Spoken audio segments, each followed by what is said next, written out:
sobre a nossa alimentação do dia a dia, né? O que precisa mesmo estar presente no nosso prato para ser considerado uma dieta saudável, equilibrada? Dá para tirar o arroz e feijão, como o Lucas falou? E quem fala sobre esse assunto comigo hoje aqui no estúdio é a nutricionista Natália Gimenez. Seja muito bem-vinda, boa tarde. Obrigada, né? É um prazer imenso estar aqui para falar um pouquinho sobre o meu trabalho, sobre nutrição, tirar alguns mitos que o pessoal tem, né? Infelizmente o Lucas não está aqui conosco. Um beijo, Lucas. Mas tá Tô aí no presente. Açaí te visitar. Olha só, quando a gente fala do prato do brasileiro, né, que tem o arroz, feijão, a proteína, a salada, realmente a gente está falando do quê? Ele é nutricionalmente, assim, é aquilo que a gente precisa? Ele não precisa de tanto? Ele é saudável? O que mais falta? Vamos falar um pouquinho desse prato do brasileiro que a gente tem costume de comer. Quando a gente fala do prato do brasileiro, está sempre um arroz, um feijão, uma proteína, uma salada, ou deveria, né? A maioria das pessoas às vezes não consome salada, e um legumes. Quando a gente fala do arroz e o feijão, é uma excelente combinação, porque os aminoácidos que faltam no arroz, o feijão se complementa. Então, o nosso prato aqui dos brasileiros é um prato completo. O problema é que algumas pessoas ou exageram nas quantidades, ou não tem uma variedade muito boa, às vezes coloca só um alface e um tomate, e às vezes não coloca legumes, ou até mesmo exagera nas frituras, né? Então, às vezes o acompanhamento ali acaba sendo uma fritura que não é tão interessante ser consumida diariamente. Quais são os nutrientes que não podem faltar de jeito nenhum? A gente sabe que é importante comer, né, legumes, verduras, que não podem faltar na nossa refeição, Natália. Tá, a gente tem os macronutrientes, que são carboidratos, proteínas e lipídios. Os lipídios são as gorduras, interessante que sejam gorduras boas, como por exemplo do azeite, e as vitaminas e os minerais. Quando a gente fala do prato do arroz, do feijão, com a proteína e a salada, a gente já está com um prato completo, com os carboidratos, principalmente os carboidratos mais interessantes, complexos, com aminoácidos, que é presente no feijão e na carne, com a proteína e com as vitaminas e os minerais, que estão na salada e nos legumes. Então, isso é um prato completo com todos os nutrientes que a gente precisa. A gente sabe também que às vezes a realidade das pessoas, gente, é não ter uma mistura, né, assim, e comer só o arroz e feijão. Como é que fica a parte da saúde, assim? Porque a gente sabe que a realidade de muitos brasileiros, daí a pessoa aumenta ali a quantidade de arroz e feijão, come só isso, realmente é uma combinação que sustenta? Ele já basta? Não basta, seria interessante que a gente colocasse pelo menos mais vitaminas e mais minerais, aí para isso eu adicionaria mais salada e mais legumes. Já a proteína animal, que às vezes falta na realidade de algumas pessoas, a gente pode, por exemplo, substituir pela proteína vegetal. Então, além do feijão, colocar outra fonte, um grão de bico, uma lentilha, isso já bastaria os aminoácidos. Então, ótimo que esse programa serve para você aprender também algumas alternativas, algumas substituições que você pode aí adicionar no seu dia a dia, tá bom? Já tá chegando participação, continue mandando, manda fotinho aí do que você almoçou hoje. Quero ver, a gente tá de olho, viu? A gente vai para um rápido intervalinho, daqui a pouco eu volto com o nosso assunto de hoje. Me falem, deixa eu ver como é que foi. 77,8 diz que come sim, 22,2 diz que não come arroz e feijão todos os dias. Até, inclusive, quero saber o que você come todos os dias. O que você incluiu na sua dieta aí que tá funcionando para você. Manda uma fotinho, me conta que eu quero saber, tô curiosa. E a nossa nutricionista vai poder falar se você tá indo pro caminho certo ou não, tá bom? Participe, não esquece da hashtag falando nisso para concorrer a esses 2 ingressos do cinema que eu sorteio no último bloco, tá bom? E ó, pegando o gancho aí do meu amigo que mostrou ali as proteínas, fez até essa pergunta, qual proteína? A proteína é realmente importante, Natália? Ela tem que estar no nosso prato em todas as refeições? Porque quem toma café da manhã com um pãozinho, é bom sempre incluir um ovinho. Ela é realmente importante para a nossa saúde? Sim, a proteína é um alimento construtor, então vai facilitar ali a manutenção da massa muscular, vai fazer com que você ganhe massa muscular também, além de participar da produção, por exemplo, de leucócitos, que são células de defesa. Então a proteína ela vai além do estético, né? Também a manutenção da saúde. A gente tem 2 fontes de proteína, basicamente a animal, né? Que seria carne, frango, peixe, e a proteína vegetal, que para quem não consome a proteína animal, ela é uma opção. Então ali o grão de bico, o feijão. O ideal, obviamente, é que a gente se coma a proteína animal, porque a gente está falando de composições diferentes, e entre elas a gente pode citar as carnes bovinas, peixes, principalmente peixes ali, por exemplo, o salmão, que tem maior concentração de ômega 3, seria interessante, as aves, então carne branca, e até uma carne suína de baixa quantidade calórica, como por exemplo filé mignon suíno, pernil, dá pra gente incluir na rotina, e o preço é muito melhor, né? Quando a gente bovina. fala carne de porco, as pessoas têm um pouco de preconceito, acham que é muito gorduroso muito e calor, tal. E tem os filezinhos grelhados que além de uma delícia, eles são super saudáveis, né? Sim, dá pra incluir na rotina, não dá pra gente comer uma costelinha todos os dias, né? Mas costelinha não, gente, é grelhadinho que eu tô falando, hein?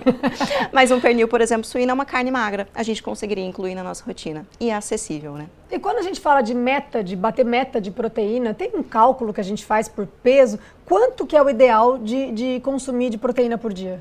A gente tem variações conforme idade, sexo e objetivo da pessoa, né? Mas no geral, de 1,5 a 2 gramas de proteína por quilo do seu peso já te responde bem.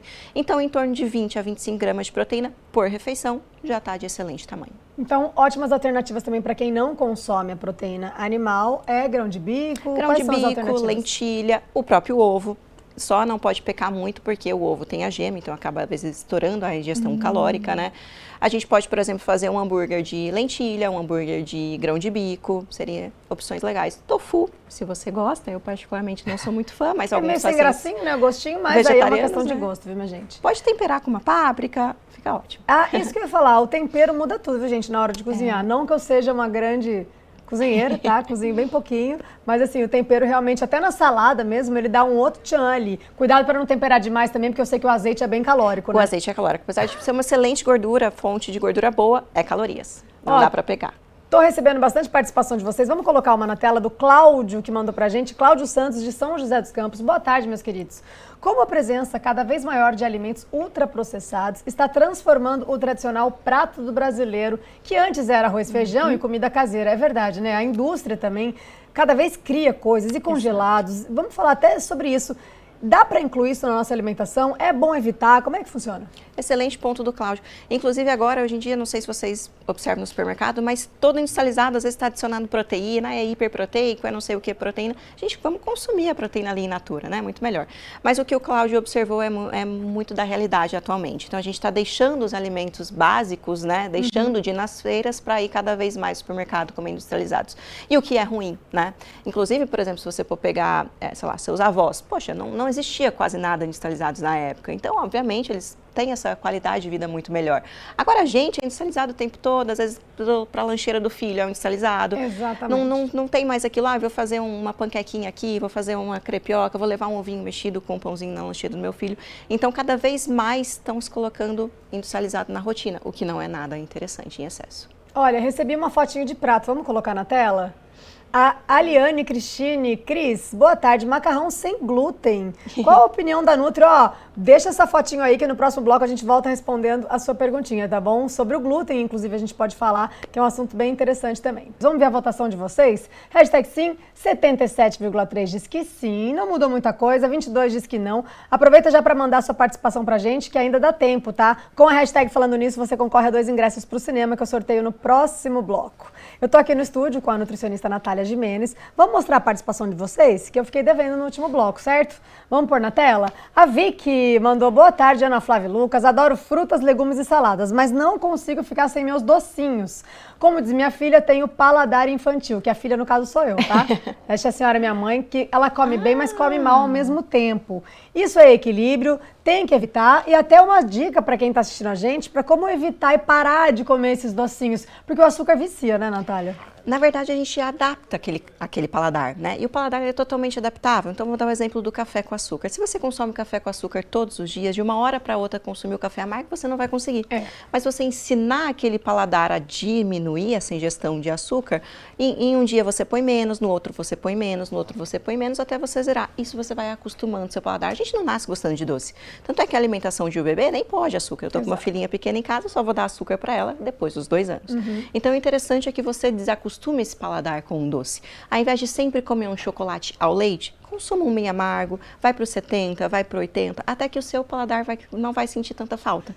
Então, na verdade, não existe vício, é o paladar que está acostumado.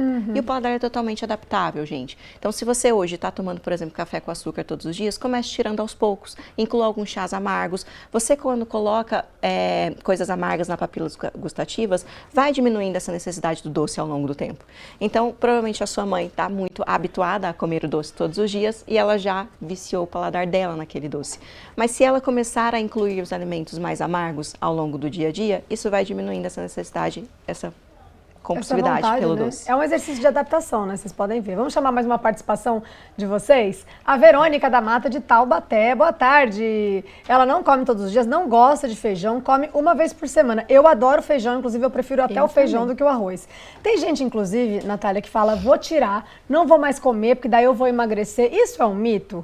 Porque assim, né, é bom comer, claro que em quantidades ideais, né? Sim. Mas realmente emagrece quem para de comer arroz e feijão? Na verdade, a gente tem ali o feijão como fonte principal de proteína. Então, se você for pegar uma concha de feijão em torno de 100 gramas, tem 80 calorias. Um pão francês tem muito mais.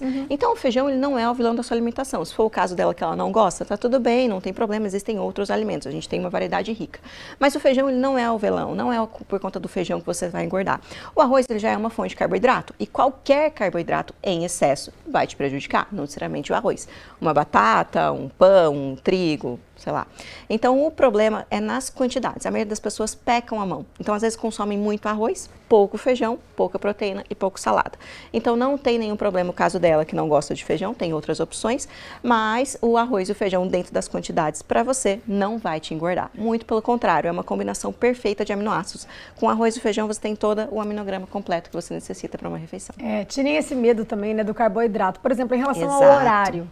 Todo mundo fala, eu como, mas depois das 6 da tarde, a jejum, não como mais nada. O horário realmente interfere nessa ingestão dos alimentos? Como eles se comportam ali dentro do nosso organismo? Eles engordam mais à noite do que de manhã? Isso porque o meu corpo sabe que horas são. Ele fala, agora é de noite, agora eu vou engordar, agora é de manhã, agora eu não vou.